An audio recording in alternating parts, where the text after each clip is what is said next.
So I've been thinking about getting a TIG welder for the boat. Good idea or not a good idea?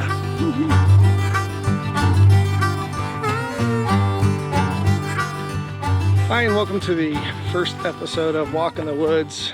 These are episodes where we spend our walks that we do every day in the mountains anyway, when we're up here, talking about how to transition to the boat life from the mountain life, or solving problems we have on Makara systems wise, or repairs, etc., and how best to go about them. And today we're going to be talking about welders. And the reason we're going to be talking about welders is that for a long time now I've really contemplated the thought of having a welder on the boat, but I really have gone back and forth on trying to figure out, is it actually a good idea, a good investment, or not? And so we're gonna kind of talk this out today and see where we get to. So I think Emily has some questions, and we'll just go through them and let's Yeah. So I know that this is something that you thought about a lot, and when we had Castro come onto the boat, kind of solidified even more your interest in doing learning the trade, which I think is actually a really good idea. But I don't really understand the differences. I know you've been talking briefly about some of the research that you've been doing, but would you explain to me the different kinds, and so we can kind of narrow down what you're thinking is going to be the best kind of welder? Yeah, so there's several different technologies. Arc is this typical stick welding that we are used to seeing from. Actually, I remember my uncle and my dad doing it when I was young. It's that standard: put a stick on a clamp there and touch the metal, and it starts welding. And then I think there's several other types. There's some brazing types too, but we're not going to even talk about those. So from arc, we have probably the two most common types outside of arc, which is MIG, which is a type of gas welding, or it can be used with a flux core wire that shields it. And then there's TIG, which is a tungsten inert gas welding. MIG and TIG both use inert gas for welding, which helps to keep the weld joint clean and protect it from oxidation. But the two technologies are kind of different in some very significant ways from what I understand. The MIG uses a wire that it becomes the electrode. It pushes the wire out through a gun, and that wire actually gets energized, and when it touches the metal, it both starts the arc and it consumes the wire itself, so the wire keeps getting pushed out. Okay. TIG, on the other hand, uses a tungsten electrode, and the filler wire has to be added in by hand. Pros and cons on both, from what I understand. I've played with a MIG before, never played with a TIG. The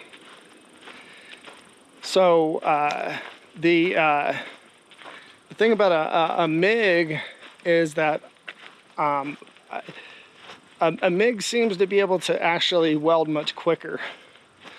Okay.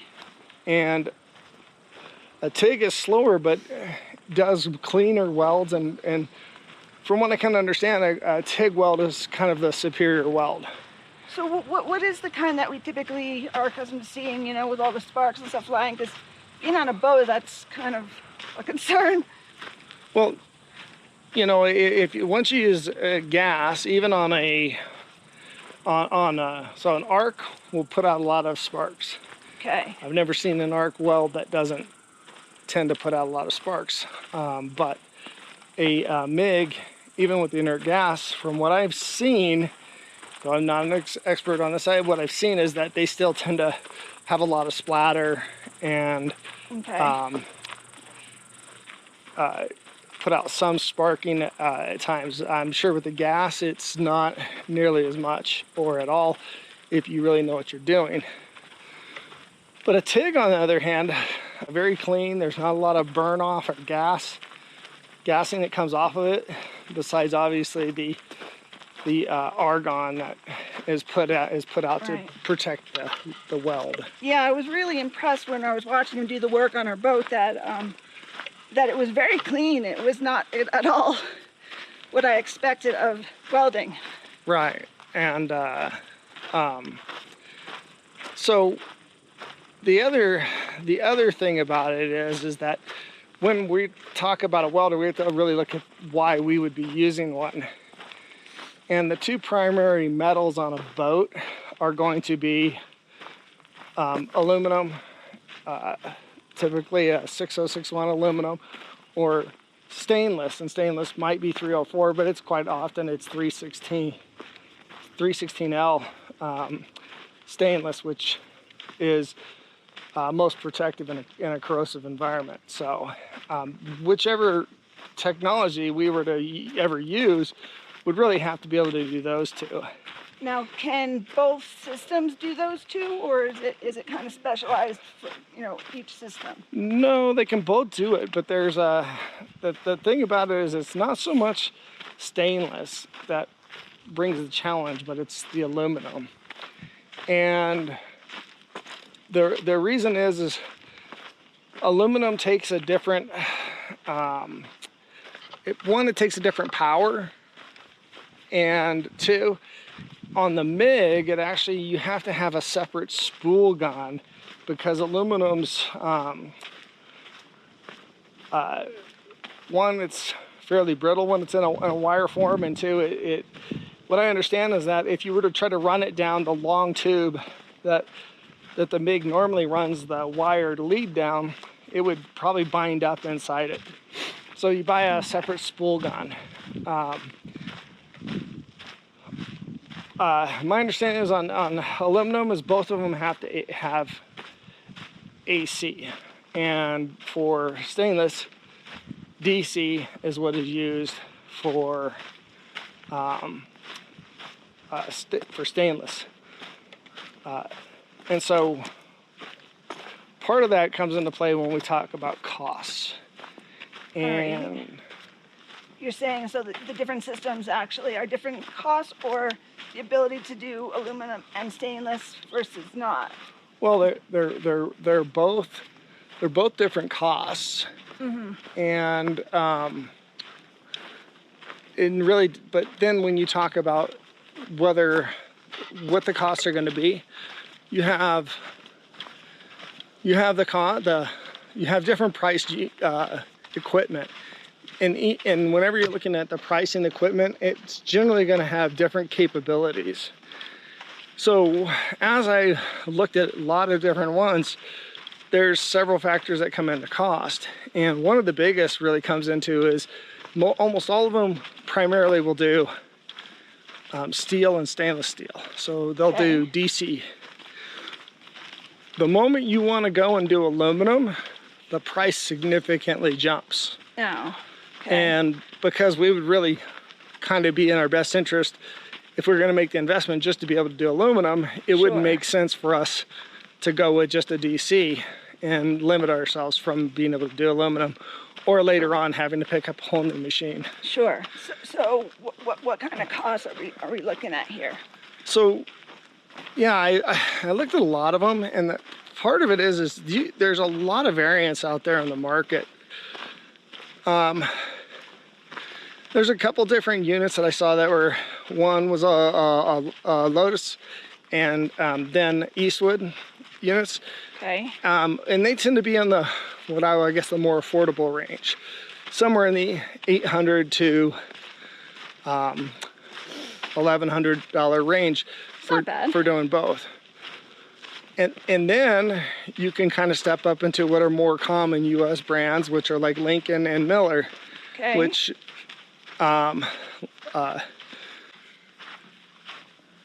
So the link ends on the MIG side there's one and it costs about 14 or 1600. That's not too bad. And you have to get the aluminum spool gun on top of that, and then they have a TIG at the kind of the starting into the aluminum side. The TIG would be 2000. Okay. And obviously some other peripherals that probably have to be purchased on top of that.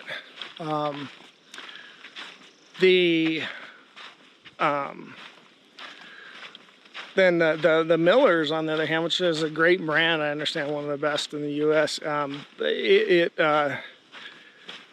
I believe the beginning one was somewhere 25 or 2600 to be able to do it, and then you had to add on top of that, and to me that kind of seemed out of the range. So yeah, that's starting to get up there.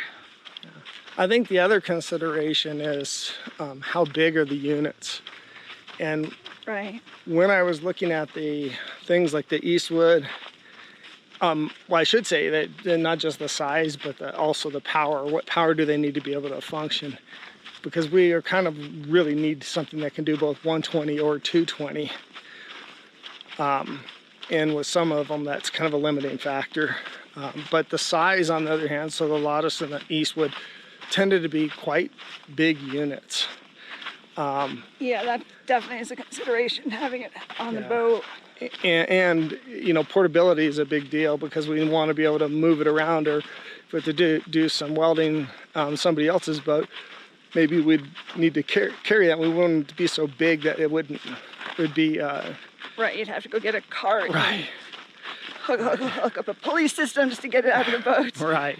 Yeah. So so size, and from what I saw, that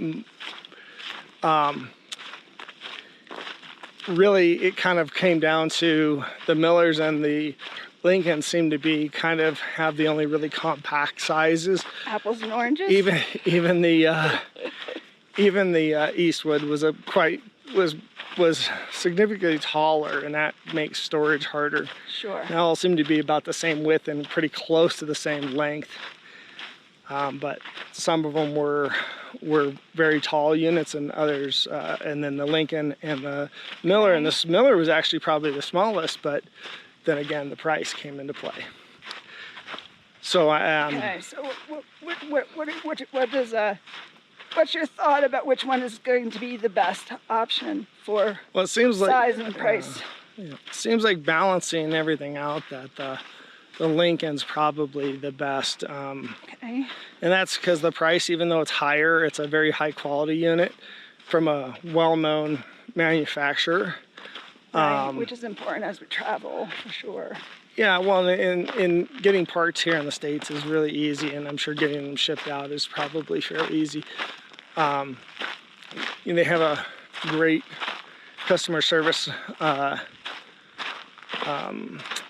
reputation, and that's kind of a big deal. Sure. But okay.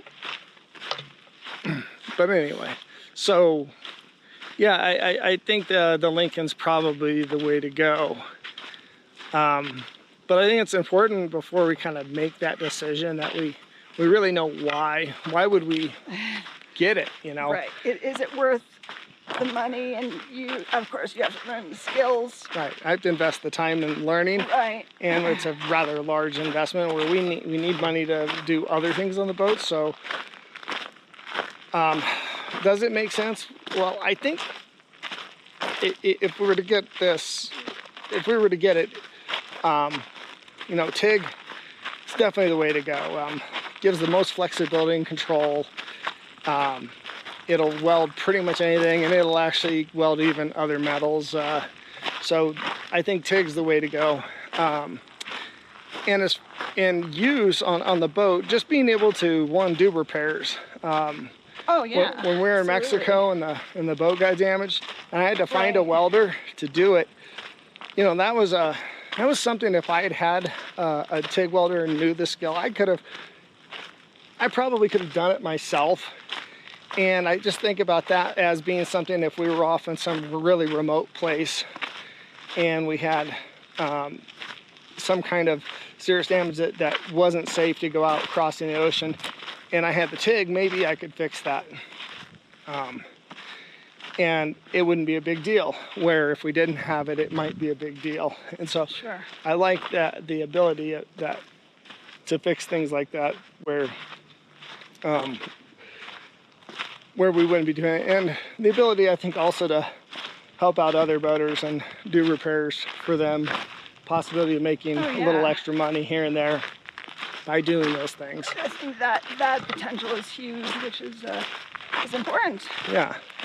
And we have a lot of projects on the boat that, I mean, I thought about them, and I kind of would really like to do a few of them, but I don't know that I would do it if I had to pay somebody, because I know the cost of having these things fabricated would be kind of out of our ballpark currently. Things like, I would like to have a really robust arch system in the back, and to pay for an arch is $4,000. And I just can't, we can't, you know, we have other things, but if I could just buy the materials and build my own, well, that might make it reasonable to do. Sure. You know, as well as we need things like fender racks, and when I look at the price of buying those off the shelf, that's crazy. Too expensive. Right. And so I think that as far as like using it, I think we have a lot of things that we can use it for, and that it would be a great asset. And not just a good tool, but a good skill on my part to have. Yeah, I honestly see really high value in pursuing this avenue. Yeah. For all those reasons. I mean, it's something you thought about for a long time, but it's also a skill that you really aren't gonna find a lot of cruisers out there having, right? Right.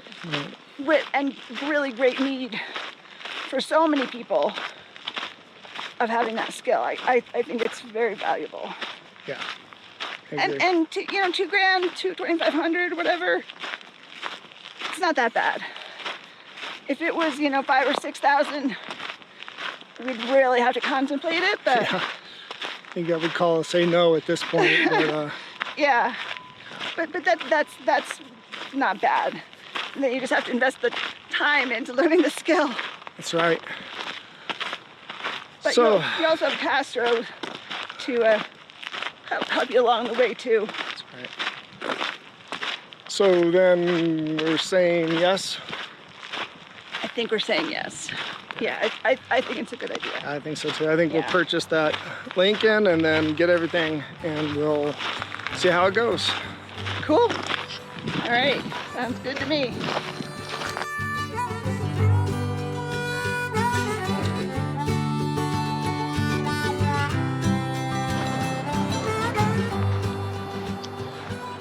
So I purchased the Lincoln TIG Welder, and it came in the other day.